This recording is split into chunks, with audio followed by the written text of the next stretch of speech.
ஸ்ரீ குருப்யோ நமஹ. ஸ்ரீமாத்ரே நமஹ.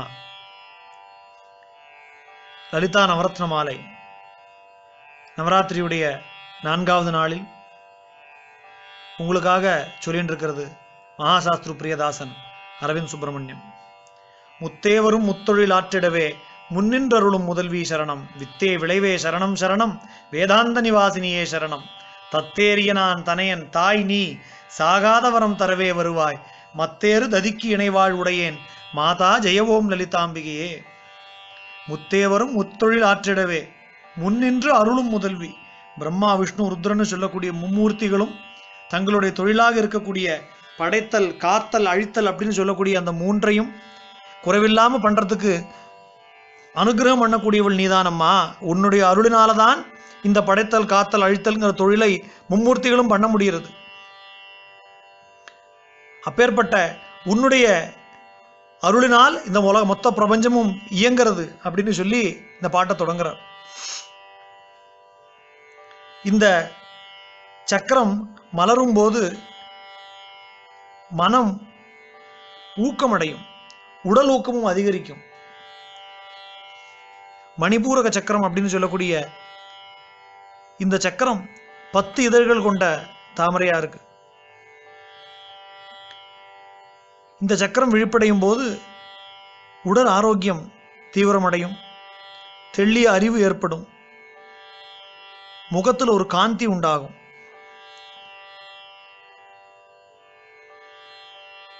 முத்தேவரும் அப்படின்னு சொல்லி தொடங்கினதுனால நவரத்னத்துல முத்துன்னு சொல்லக்கூடிய அந்த ரத்னத்தை குறிப்பால இதை உணர்த்தி இருக்கு. வித்தே விளைவே சரணம் சரணம். வித்து அப்படிங்கிறது பீஜம், விளைவு அப்படிங்கிறது இந்த பிரபஞ்சம், இந்த அண்டம். ஸோ வித்து இந்த அத்தனையும் இயங்கக்கூடிய இந்த ஒரு விதையிலிருந்து இந்த பிரம்மாண்டம் முழுவதையும் இயக்கக்கூடிய பிராணசக்தி அத்தனையும் அம்பிகையினுடைய வடிவம்தான் அப்படின்னு சொல்லி நம்ம புரிஞ்சுக்க முடிகிறது. வித்தே விளைவே சரணம் சரணம், வேதாந்த நிவாசினியே சரணம். வேதாந்தம் அப்படிங்கிறது வேதங்களுடைய முடிவு, வேதாந்தம் அதாவது உபனிஷத்து. இந்த வேதங்களுடைய உட்பொருளாகவும் பிரம்மரூப விவரணமாகவும் இந்த உபனிஷத்தெல்லாம் போற்றக்கூடிய பொருளாகவும் இருக்கக்கூடியவள் இந்த அம்பிகை தான் அப்படின்னு சொல்லி வேதாந்த நிவாசினியே சரணம் அப்படிங்கிறார். சர்வோபனிஷத் உத்குஷ்டா லலிதாதாசநாமம் சொல்றதே. இந்த உபனிஷத்துக்கெல்லாம் விளக்கக்கூடிய பொருளா இருக்கக்கூடிய நம்பிக்கை தான். ஏன்னா வேதமே அம்பிகையுடைய திருவடி துகளை நெத்தியில் எட்டின்னு இருக்கான். ஸ்ருதி சீமந்த செந்தூரி கிருத பாதாப்ஜ தூலிகா. வேதமான ஸ்ருதி தன்னுடைய சீமந்த செந்தூரமா வகுட்டில் இருக்கக்கூடிய குங்குமமா உன்னுடைய பாத தூளி இட்டுன்னு இருக்கான்னு சஹஸ்ரநாமம் சொல்றது. இப்போ வேதமே சொல்லும் போது வேதாந்தமான உபனிஷத்துகளும் அம்பிகையை போற்றுறது. வேதாந்த நிவாசினியே சரணம், தத்தேறிய நான் தனையன் தாய் நீ.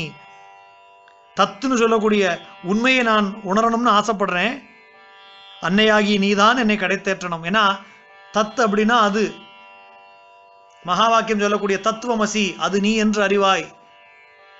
சபரிமலையில பகவான் அதைத்தானே உணர்த்துறார்.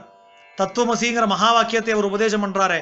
அந்த தத்துன்னு சொல்லக்கூடிய அந்த உண்மையை நான் உணரணும்னு ஆசைப்படுறேன், ஆனா அது உணர்றதுக்கு அன்னையான நீதான் என்னை கடைத்தேற்றணும். தத்தேறிய நான் தனையன் தாய் நீ. ஏன்னா அந்த தாய்மை உணர்வுனால மட்டும்தான் அனுகிரகம் பண்ண முடியுமா. அதனாலதான் லலிதா சஹஸ்ரநாமமே ஸ்ரீமாதா அப்படின்னு முதல் நாம ஆரம்பிக்கிறது, அம்மா அப்படிங்கிற பேரோட. குபுத்ரோ ஜாயேத்து கோச்சித பிக்கு மாதா ந பவதி அப்படிங்கிறார் சங்கரர். மோசமான மகன் இருக்கலாம், ஆனால் ஒரு மகனுக்கு மோசமான தாய் எந்த காலத்தையும் இருக்கவே முடியாது. சாகாதவரம் தரவே வருவாய், தத்தேறிய நான் தனையன் தாய் நீ, சாகாதவரம் தரவே வருவாய். சாகாதவரம் எப்படி தர முடியும்? இந்த உலகத்தை எல்லாம் சிருஷ்டி பண்ணக்கூடிய பிரம்மனுக்கு கூட சாவு உண்டே. அப்ப சாகாதவரம் அப்படின்னா என்னை இந்த தேகம் அப்படிங்கிற அந்த அபிமானத்தை நீக்கி சம்சார கடலை கடத்தி என்னென்னைக்கும் சாஸ்வதமா இருக்கக்கூடிய மோட்சத்துக்கு நீ கூட்டின்னு போ அப்படின்னு பொருள். இந்த உடல் என்னைக்குமே அழியக்கூடியது, ஆனா இந்த ஆன்மா அழியாத நிலை, அதை உணர்ந்தா தான் நமக்கு மோட்சம். அது உணரலை அப்படின்னா மறுபடியும் பிறந்துட்டே இருக்கணும். அந்த நிலையை கடத்தி எனக்கு அமரத்துவத்தை கொடு, மோட்சத்தை கொடு அப்படின்னு கேட்கிறார். சாகாத வரம்னா அதுதான் அர்த்தம். மிருத்யோமா அமிர்தம் கமயா வேதம் சொல்றது. திரும்ப திரும்ப பிறந்து இருக்கக்கூடிய அந்த மிருத்யுவிலிருந்து அமரத்துவம், அமிர்தம்னு சொல்லக்கூடிய நிலையான சாஸ்வதமான நிலையை எனக்கு அருள்வாய் அப்படிங்கிறது. சாகாத வரம் தரவே வருவாய், மத்தேரும் ததிக்கு இணைவாழ் உடையேன். மத்தேரு ததி அப்படின்னா, ததின்னா தயிர்னு அர்த்தம். ஸோ மத்து தயிர் கடையும் போது பார்த்தேன் அப்படின்னா அந்த பானைக்குள்ள தயிர் இருக்கும். அந்த தயிரை அந்த மத்தை போட்டு கடையும் போது அப்படியே அலக்கழிக்கும் அந்த தயிரை. அதுபோல நான் சம்சார கடல்ல நான் மாட்டிண்டு தத்தளிச்சுட்டே இருக்கேன். மத்தேரும் ததிக்கு இணை வாழ்வுடைய என்னுடைய வாழ்க்கை அப்படித்தான் இருக்கு. அந்த மத்து இந்த தயிரை போட்டு என்ன பாடுபடுத்துறதோ அதுபோல இந்த சம்சாரம், இந்த வாழ்வு, என்னுடைய மொத்த வாழ்க்கையுமே அலக்கழிச்சுட்டு இருக்கு அப்படின்னு சொல்லி மத்தேரு ததிக்கு இணை வாழ்வுடையே அப்படி நான் தத்தளிச்சுட்டு இருக்கேன். இதே தான் அபிராமி பட்டர் என்ன சொல்றாருன்னா, ததியுறும் மத்தில் உழலும் அப்படிங்கிறார். என்னுடைய சம்சார வாழ்க்கை இப்படி மத்தேரும் ததிக்கு இணை வாழ்வா இருக்கு, அதுல இருந்து நீதான் எனக்கு நல்ல கதியை கொடுக்கணும் அப்படின்னு சொல்லி. இங்க இந்த பாடலுடைய ரத்னமா அகத்தியர் குறிக்கிறது முத்துன்னு சொல்லக்கூடிய ரத்னத்தை. முத்து அப்படிங்கிறது முழுமையான வெண்மை கிடையாது, ஒரு மங்கிய வெண்மை நிறம் கொண்டது, ஒரு சாம்பல் பூத்த மாதிரியான நிறம். ஆக பிருத்திவி அப்பு அக்னின்னு சொல்லக்கூடிய சம்பந்தத்தால் தோன்றுவது முத்து. பிருத்திவின்னு சொல்லக்கூடிய மண், அப்புன்னு சொல்லக்கூடிய நீர், அக்னின்னு சொல்லக்கூடிய நெருப்பு. அதாவது மண் துகள் மழைத்துளியின் மூலமா சிப்பிக்குள் விழுந்து அந்த சிப்பி மூடி சிப்பிக்குள்ள ஏற்படக்கூடிய அந்த உஷ்ணம்னு சொல்லக்கூடிய அக்னினால உண்டாவது முத்து. அப்ப நம்ம பார்த்தோம் அப்படின்னா இந்த மூலாதாரம், சுவாதிஷ்டானம், மணிபூரகம்னு சொல்லக்கூடிய 3 சக்கரங்களுடைய தன்மை, மூலாதார சக்கரத்துடைய தன்மையான மண் பிருத்திவி, சுவாதிஷ்டான சக்கரத்துடைய தன்மையான ஜலம் அப்பு, மணிபூரக சக்கரத்துடைய தன்மையான அக்னி, இது 3ஐயும் இந்த முத்துங்கிற ஒரு வார்த்தையினால அகத்தியர் குறிக்கிறார். நம்முடைய மனதில் இருக்கக்கூடிய அழுக்கெல்லாம் நீங்க பெற்று சித்த சுத்தி ஏற்பட்ட அப்புறம்தான் சாதனையில நம்ம முன்னேற முடியும். அந்த திடமான முன்னேற்றம் ஏற்பட்டால்தான் ஆத்ம சாதனை பலப்பெறும். அது பலப்பெறணும் அப்படின்னா விவேக வைராக்கியம் வேணும். அந்த விவேக வைராக்கியம் அம்பிகையின் இடத்துல சரணாகதி பண்ணால் மட்டும்தான் ஏற்படும். வைராக்கியம் அவ்வளவு சுலபமா வந்துராது. ஞான வைராக்கிய சித்தியர்த்தம் பிக்ஷாந்தேகிச்ச பார்வதின்னு கேட்கிறோமே. அம்பிகையுடைய அஷ்டோத்திரமே என்ன சொல்றது அப்படின்னா, லலிதையுடைய அஷ்டோத்திரம் விரக்தி பக்தி விஜான சித்திதாயி நமோ நமஹா. பக்தியும் அவதான் கொடுக்கறா, விரக்தியும் அவதான் கொடுக்கறா, ஞானத்தையும் அவதான் கொடுக்கறா. மற்றொரு அஷ்டோத்திரத்துல புக்தி முக்தி மகாபக்தி விரக்தி அத்வைததாயினி அப்படின்னு சொல்றது. அப்போ இந்த விரக்தின்னு சொல்லக்கூடிய அந்த வைராக்கியம் மனசுல ஏற்பட்டால் மட்டும்தான் ஆத்ம சாதனையில நம்ம முன்னேற முடியும். அதைத்தான் இந்த மணிபூர சக்கரத்துடைய அக்னி தத்துவம் விளக்கிறது. தான் யார் அப்படிங்கிற தன்னைத்தானே பார்க்கக்கூடிய எண்ணம் ஏற்படும். இந்த பந்தபாசத்துக்கு அடிப்பணியாத சித்த நிலையை, வைராக்கியத்தை வளர்த்துக்கக்கூடிய சக்கரம் இந்த மணிபூரக சக்கரம்.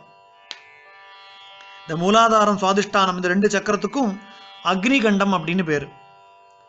இந்த அக்னிகண்டத்தை தாண்டி மேல வந்தோம் அப்படின்னா அதுக்கு ஒரு முடிச்சு இருக்கு. அந்த முடிச்சுக்கு கிரந்தி அப்படின்னு பேரு. அதாவது இந்த குண்டலினி சக்தியானது மூலாதார சக்கரத்துல கிளம்பி சுவாதிஷ்டான சக்கரத்தை கடந்து அதுக்கு அடுத்து மணிபூரக சக்கரத்துக்கு நுழையறதுக்கு முன்னாடி இந்த கிரந்தி இருக்கு. இது எதுக்கு அப்படின்னா, இந்த மேலே ஏறி செல்ற குண்டலினி மறுபடியும் அதை தாண்டி கீழே விழுந்துடாம இருக்கணும், அதை நழுவி கீழே பழையபடிக்கு மூலாதார சக்கரத்துக்கு போயிடாம இருக்கணும் அப்படின்னும், அதே போல மேலே போக ஒரே வேகமா மேலே போய் தறிகட்டு போயிடாம இருக்கணும் அப்படிங்கிறதுக்காக இந்த கிரந்திகள் வச்சிருக்காளாம். அப்போ இந்த மூலாதார சுவாதிஷ்டான சக்கரங்களுக்கு மேல இருக்கிற இந்த கிரந்திக்கு பிரம்ம கிரந்தி அப்படின்னு பேர். லலிதா சஹஸ்ரநாமத்துல வருமே பிரம்ம கிரந்தி விபேதினி. அப்போ இந்த குண்டலினி சக்தியானது மூலாதாரம் சுவாதிஷ்டானம் 2ஐயும் கடந்து இந்த பிரம்ம கிரந்தியை பிளந்து கொண்டு மேல வந்த உடனே அந்த மணிபூரக சக்கரத்தில் அது நிலை கொள்றது. அதுக்கப்புறம் அது கீழே போகாது. அப்படின்னா என்ன அர்த்தம் அப்படின்னா, அந்த பிரம்ம கிரந்தியை தாண்டி வந்த சாதகன் சிருஷ்டின்னு சொல்லக்கூடிய வாசனையிலேருந்து விடுபட்டு வந்துடுறான். அவனுக்கு மறுபடியும் ஒரு பிறவி ஏற்படக்கூடிய நிலை உண்டாகாது. அதனாலதான் அக்னி தத்துவமான மணிபூரக சக்கரத்தை இப்படி விளக்கி சொல்லியிருக்கா. இந்த அக்னி தத்துவமான மணிபூரக சக்கரத்துக்கு அதிதேவதை ருத்ரன். நம்ம ஏற்கனவே பார்த்தது போல முத்துடைய நிறம் சாம்பல் நிறம். ருத்ரன், செந்நிறம் கொண்ட ருத்ரன் இந்த உடம்பு பூரா சுடுகாட்டு சாம்பலை பூசின்னு இருக்கான். அக்னி தத்துவம் முற்றித்து, நெருப்பு முற்றித்து அப்படின்னா முற்றிய நிலை சாம்பல், அந்த சாம்பலை பூசின்னு இருக்கானோ. இந்த சக்கரத்துடைய அதிஷ்டான தேவதையான லாகினி கையில அக்னியை வச்சுட்டு அனுகிரகம் பண்றான். எரிக்க வேண்டிய அக்னி அவள் கையில் இருக்கிறதுல ஆச்சரியம் ஒன்றும் இல்லையே. சாதகனுடைய மனசுக்குள்ள ஒரு அந்தர்யாகம் நடந்துட்டு இருக்கே, ரகோயாக கிரமாராத்தியான்னு சொல்றது. அந்த யாகத்தை குறிக்கக்கூடிய அக்னி அவ கையில் இருக்கு. அந்த யாக அக்னியினால நம்மளுடைய மாசுக்கள் எரிஞ்சு சாம்பலாறுது. அப்பேற்பட்ட அந்த அம்பிகை முத்தொழிலுக்கும் முதல்வி, பிரம்ம விஷ்ணு ருத்ரர்களை ஆளக்கூடிய அந்த அம்பிகையை நம்ம சரணாகதி பண்ணினோம் அப்படின்னா அவளுடைய அருளினால் இந்த மணிபூரக சக்கரத்தை, மூலாதார சுவாதிஷ்டான மணிபூரக சக்கரத்தை ஒருத்தன் தாண்டிட்டான் அப்படின்னா அவன் முத்தொழிலுக்கும் அதிபதியா இருக்கக்கூடிய பிரம்ம விஷ்ணு ருத்ரர்களுக்கு ஆட்பட மாட்டான். ஏன்னா அம்பாள் அதுக்கு முதல்வியா இருக்கிறதுனால மூலாதார சுவாதிஷ்டான மணிபூரக சக்கரத்தை தாண்டவன் சிருஷ்டி ஸ்திதி சம்ஹாரம்ங்கிற அந்த பிடிப்புக்குள்ள மாட்டிக்கொள்ள மாட்டான். மறுபடியும் அவனுக்கு பிறவி கிடையாது, மரணமில்லாத வாழ்வு ஏற்படும் அப்படின்னு இந்த பாடலுடைய அர்த்தம். மணிபூரக சக்கரத்தை அற்புதமா அதிநுட்பமா அகத்தியர் விளக்கி இருக்கார். முத்தேவரும் முத்தொழில் ஆற்றிடவே முன்னின்று அருளும் முதல்வி சரணம், வித்தே விளைவே சரணம் சரணம், வேதாந்த நிவாசினியே சரணம், தத்தேரிய நான் தனையன் தாய் நீ சாகாத வரம் தரவே வருவாய், மத்தேரும் ததிக்கு இணைவாழ் உடையேன் மாதா ஜெயவோம் லலிதாம்பிகையே அப்படின்னு சொல்லி மணிபூரக சக்கரத்தை பூர்த்தி பண்ணி அடுத்து அநாகத சக்கரத்துக்கு கூட்டிட்டு போறார். தொடர்ந்து நாளைக்கு லலிதா நவரத்ன மாலையை பார்ப்போம். அம்பிகையுடைய யோக விலாசத்தை உங்களுக்காக விளக்கி சொல்றது உங்கள் அரவிந்த் சுப்பிரமணியம். ஸ்ரீ குருப்யோ நமஹா, ஸ்ரீமாத்ரே நமஹா, சுவாமியே சரணமையப்பா.